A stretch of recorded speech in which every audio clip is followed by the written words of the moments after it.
కాకినాడ ద్వారకా నగర్ లో వేంచేసిన శ్రీ కనక మహాలక్ష్మి అమ్మవారి ఆలయంలో మార్గశిర మాసోత్సవాలు ఘనంగా ముగిశాయి. మార్గశిర మాసం అమావాస్య పర్వదినాన్ని పురస్కరించుకుని అమ్మవారికి మహాకుంభాభిషేకం కార్యక్రమాన్ని నిర్వహించారు. తెల్లవారుజాము నుండి పెద్ద సంఖ్యలో తరలివచ్చిన భక్తులు అమ్మవారికి స్వయంగా పంచామృతాలు, పవిత్ర జలాలతో అభిషేకం నిర్వహించారు.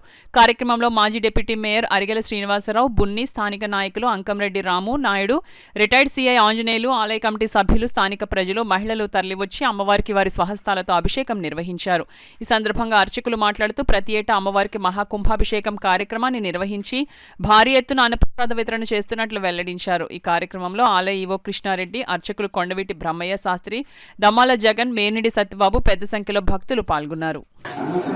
కాకినాడ నగరంలో వేంచేసి ఉన్న ఈ ద్వారకా నగరంలో శ్రీ కనక మహాలక్ష్మి అమ్మవారి ఆలయంలో మార్గశిర మాసంలో సందర్భంగా ఈ మార్గశిర మాస నెలల్లో కూడా అమ్మవారికి విశేషంగా పూజా కార్యక్రమం నిర్వహించుకుని ఈ మార్గశిర మాసంలో వచ్చేటువంటి ఆఖరి రోజున అమావాస్య రోజున సహస్ర కుంభాభిషేక కార్యక్రమం కూడా భక్తులచే జరగడం జరుగుతుంది.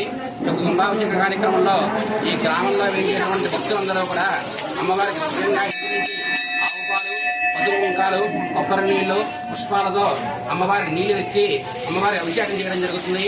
ఈ యొక్క కార్యక్రమానికి భక్తులందరూ కూడా పాల్గొని అమ్మవారికి కుంభాభిషేక కార్యక్రమంలో పాల్గొని ఈ కనక మహాలక్ష్మి అమ్మవారి యొక్క అనుగ్రహాన్ని పొందుతారు. ఈ కార్యక్రమంలో దేవస్థానం వారు, ఆలయ కమిటీ వారు అందరూ కూడా భక్తుల సౌకర్యార్థం అన్ని రకాలుగా ఏర్పాట్లు కూడా చేయడం జరుగుతుంది. ఈ యొక్క కార్యక్రమం అనంతరం అమ్మవారికి లక్ష కుంకుమార్చన పూజా కార్యక్రమం ఇక్కడ ఆలయ అర్చకులు కమిటీ వారి ఆధ్వర్యంలో నిర్వహించడం జరుగుతుంది. ఈ రోజున భక్తులకి సుమారుగా ఒక 5,000 మందికి అన్న సమారాధన కార్యక్రమం కూడా ఇక్కడ దేవస్థానం వారు, ఆలయ కమిటీ వారు కూడా ఏర్పాటు చేయడం జరుగుతుంది. భక్తులందరూ కూడా తమ కోరికలు అమ్మవారికి చెప్పుకుని ఆ ముడుపులు తీర్చుకుని అమ్మవారి అనుగ్రహాన్ని ఎల్లప్పుడూ పొందుతారని చెప్పేసి ఈ ఆలయంలో కోరుతున్నాం.